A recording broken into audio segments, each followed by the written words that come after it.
Assalamualaikum warahmatullahi wabarakatuh. Selamat pagi anak-anak. Alhamdulillah. Sehat semuanya kan? Sehat. Baik. Hari ini kita pelajaran mata kuliah PKN, Pendidikan Keluarga Negaraan. Oke, baik. Sebelum kita mulai pelajaran kita kali ini, ada baiknya kita untuk berdoa. Dan berdoa kita kali ini akan diketuai oleh ketua kelas kita. Baik, ketua mulai.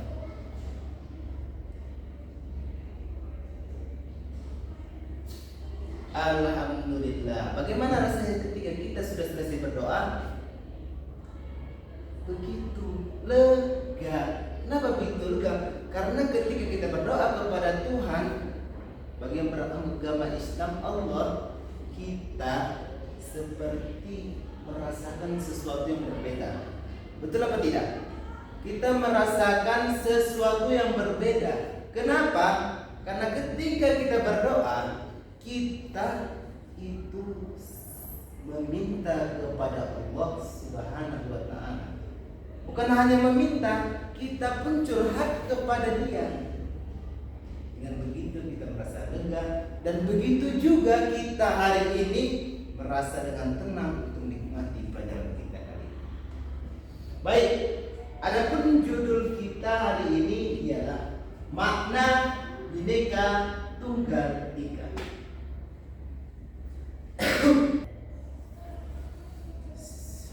Baiklah, kita akan menyanyikan lagu Indonesia.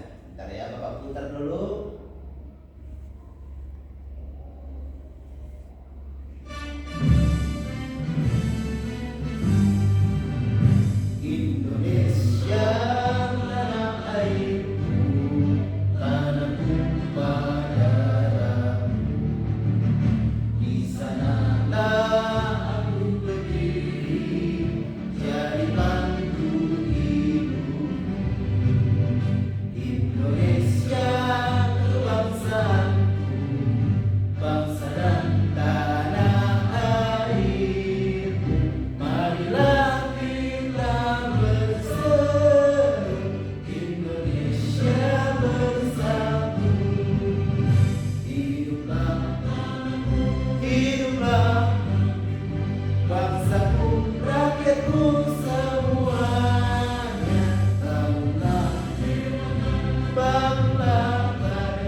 Bagaimana perasaan ketika kita menyanyikan lagu ini? Semangat apa tidak?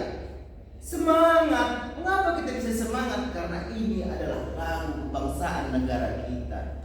Dengan begitu, hari ini kita merasakan semangat yang membara bagaimana orang-orang dulu, pahlawan-pahlawan kita dulu berjuang untuk memerdekakan bangsa Indonesia.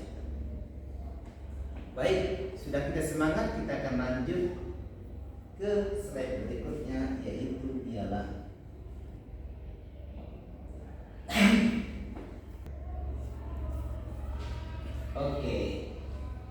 Bhinneka Tunggal Ika.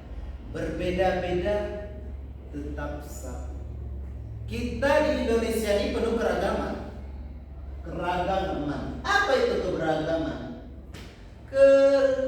Keberagaman yang pertama itu terdiri suku, agama, budaya. Bagaimana coba kalian pikir di Indonesia memiliki berbagai macam suku, berbagai macam budaya. Namun kenapa bisa Indonesia merdeka? Itulah perjuangan Indonesia untuk melawan penjajah. Disitulah kita baru mengerti apa artinya persatuan. Makanya para pahlawan kita itu sudah muak karena zaman Belanda dahulu. Mengapa mereka bisa 350 tahun lamanya menjajah Indonesia,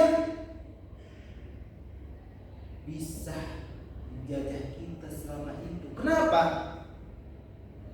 Karena kita terpecah belah. Karena Belanda itu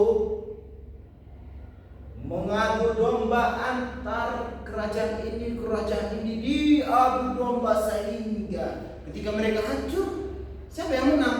Yang menang ialah Belanda, walaupun yang menang kerajaan itu. Maka kita harus berpikir.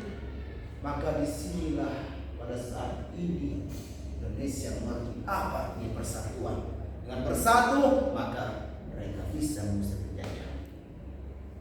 Coba kita lihat. Di sini ada berbagai contohnya. Ini ada berbagai macam adat. Di situ ada berbagai macam suku.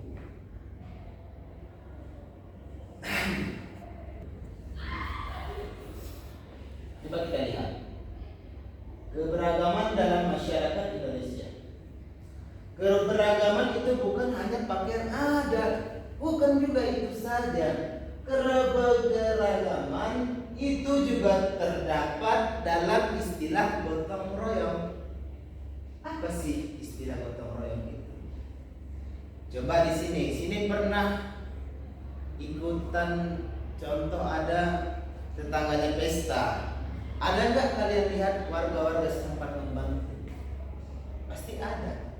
Mengapa? Karena itulah arti gotong royong, saling bantu-bantu, bukan hanya mementingkan diri sendiri. Tapi zaman sekarang sudah miris, adik-adik, bapak sekalian, sudah miris. Mengapa sudah miris? Karena istilah gotong royong mulai tidak dipakai. Contoh saja di perkotaan, banyak orang-orang di sana tinggal nyewa aja. Orang kaya tinggal nyewa alat peraminan, nyewa tukang masak. Tapi kalau dulu berbeda. Dulu di zaman bapak ini, itu bagian dapur itu bagian mama, bagian bolo-bolo papan kayu itu bagian ayah. Iya, betul itu. Jadi kami ini anak-anak bagian apa? Kami bagian bermain, menghibur, main sana, main sini, main sana. Walaupun agak mengganggu juga sedikit. Jadi ketika mama itu memasak, sungguh sangat penuh dengan saling tolong. Mereka masak nasi, mereka masak lauk, aromanya itu bikin lapar. Dan bapak si tombolo siapkan teh manis, kue, sedapnya. Begitulah indahnya zaman dahulu. Apakah di sini masih ada lagi? Coba. Itu apa? Apakah di tempat kamu masih ada yang beginian? Mantap. Berarti tempat kita ini belum kehilangan istilah gotong royong. Oke, kita lanjut yang selanjutnya. Pernahkah kalian berpikir, sebenarnya kapan sih semboyan Bhinneka Tunggal Ika itu terwujud? Di sini dapat kita lihat pada tahun 1951 semboyan Bhinneka Tunggal Ika dalam Pancasila tertulis di bawahnya ucapan Bhinneka Tunggal Ika, berbeda-beda tetap satu. Jadi Bapak ingin menunjukkan video ini. Ini video ini supaya kita mengerti sama-sama banyaknya suku, agama, budaya, bahasa bahasa, dan lain sebagainya. Coba kita perhatikan dia.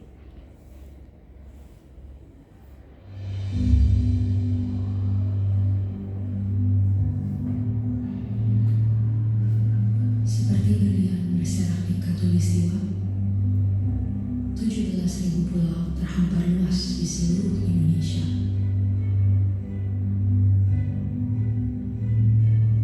Lebih dari 700 bahasa, 300 suku, beragam budaya dan agama,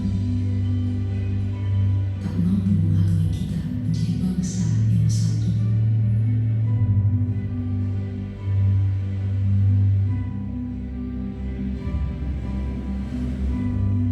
Pekerjaan besar memang untuk bisa melihat Indonesia dari mata yang sama, dan bukan dari sudut pandang yang berbeda.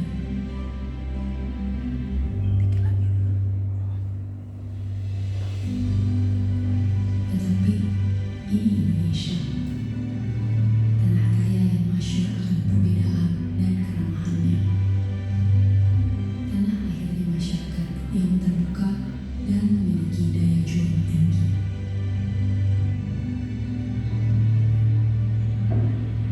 Cukuplah Indonesia diikat dan dirajut oleh Pancasila yang di bawah naungannya hidup kita damai dan tentram selama berpuluh tahun. Mari beri Pancasila roh yang hidup, yang bineka tunggal ika, dan walaupun berbeda, kita tetap satu, tetap Indonesia. Bineka tunggal ika.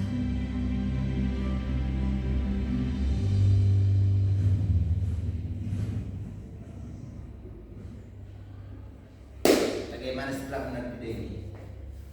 Kalian kepengen nggak untuk menjelajahi Indonesia? Pasti kepengen.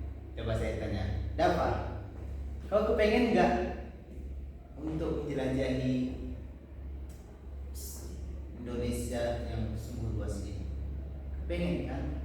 Karena ketika kita menjelajahi, kita akan mengerti di mana banyaknya suku, budaya, bangsa kita ini banyak sekali. Oke, di sini kita harus saling toleransi. Coba kita lihat. Di sini keberagaman suku, keberagaman agama, keberagaman budaya, keberagaman suku. Sumatera Utara, Sumatera Barat, ada Batak, ada suku Minang. Contoh Batak. Ini Bapak Batak. Kalau Batak itu biasanya itu keras. Hai, gitu. Itu Batak. Minang itu agak lembut juga, macam seperti Sunda. Kita tengok Jawa Tengah, Timur, Jogja, ada suku Sunda, ada suku Jawa, Kalimantan ada Dayak, Papua ada Asmat. Lalu agama kita pun ada juga, bukan hanya satu saja. Islam, Hindu, Buddha, Kristen, Katolik, Protestan. Mengapa kita perlu belajar ini? Supaya kita tahu nanti ketika kita berjumpa dengan orang yang berbeda dengan kita bisa saling toleransi. Bukan saling hina menghinakan, bukan saling siapa yang paling terbaik, bukan. Tapi saling toleransi. Itu suku dan agama. Belum lagi budaya, bahasa daerah berbeda-beda. Di sini akan itu enggak. Tapi kalau di sana agak beda sedikit. Sana lain. Ada lagi yang bilang bang, pokoknya berbagai macam-macam lah. Kesenian, pakaian adat. Sini pakaian adat apa? Pasti keren kan? Rumah adat seperti di Minang kan rumah adatnya agak atap itu agak melengkung, pasti betul kan? Di sini pun pasti ada, dan di daerah-daerah lain pun pasti ada juga senjata tradisional seperti keris, golok, dan upacara adat.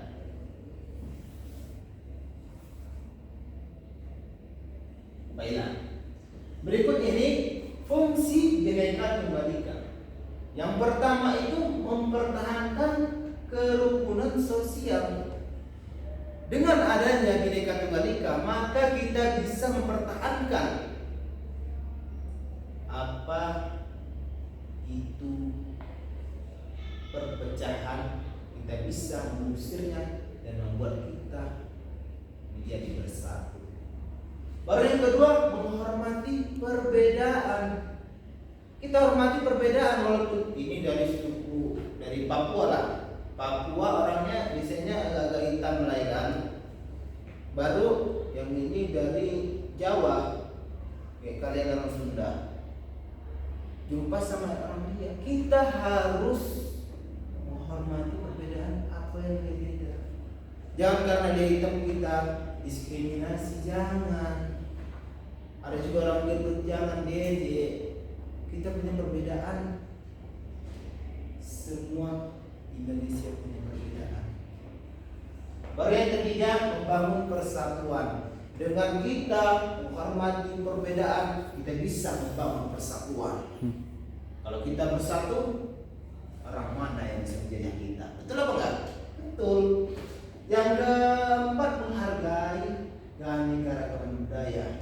Nanti kalau kalian menengok budaya wayang golek atau budaya nanti di masyarakat Batak ada upacara Sinagartullah itu, ya kita harus menghargai karena itu kita berbeda budaya. Baru yang kelima, memperkuat identitas nasional. Ini yang paling penting. Mereka tahu Bhinneka Tunggal Ika sehingga mereka ketika mendengar nama Indonesia, mereka pasti tahu bahwa Bhinneka Tunggal Ika, bahwasanya Indonesia itu walaupun berbeda-beda tapi tetap satu. Nah, ini yang terakhir. Nanti kita Bapak suruh untuk mengerjakan tugas rumah. Nanti tulis, nanti kalian mempresentasikannya. Bukan presentasi, kalian menjelaskanlah kepada teman-teman. Coba perhatikan apa perilaku Bhinneka Tunggal Ika yang ada di daerah. Pasti kalian berbeda-beda rumah kan? Nah, jangan ada yang sama. Kalau ada yang sama, ini bahaya. Gak boleh sama-sama. Kita harus bisa punya pendirian yang kokoh dan kuat. Mungkin karena waktu kan masih ada mata kuliah yang lain kan? Nah, mungkin pelajaran ini sudah siap. Oke lah. Kita akhiri dengan ucapan Alhamdulillahirabbil alamin. Assalamualaikum